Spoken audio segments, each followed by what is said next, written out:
handa na ako sa pagharap sa laban sa main event. Handa ka na sa laban?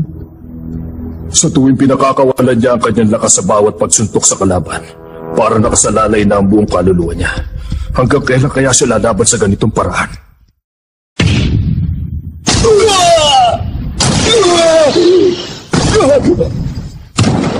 Tama na yan, Arnie! Knockout na naman. Pinangalanan siyang crocodile dahil napakahusay niya. Oo nga. Siya ang tipo ng boksingerong hindi titigilan ng kalaban. Kahanga-hangang lakas ng kanan at kaliwang kamao niya. Makinig kayong lahat at taga-media. Sapol lang niya na malupit na kapangyarihan ni Arnie. Naghahanap kami na lalaban sa kanya. Kaya kung may alam kayo, palapitin niyo na dito. Ano bang ibig niyong sabihin?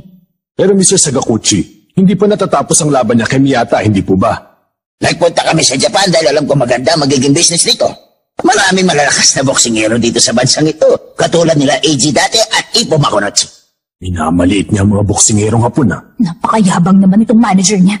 Isang mahusay na boksingero si Ichiro Miyata. Napakayabang naman yata ng pinagmamalaki mong alaga. Baka patulugin lang siya ni Ichiro. Tinatawag mo siya napakayabang? Huwag mong sabihin bulag ang mga Japanese sports writers na nandito ngayon. May inihanda si Arnie para lang kay Miyata.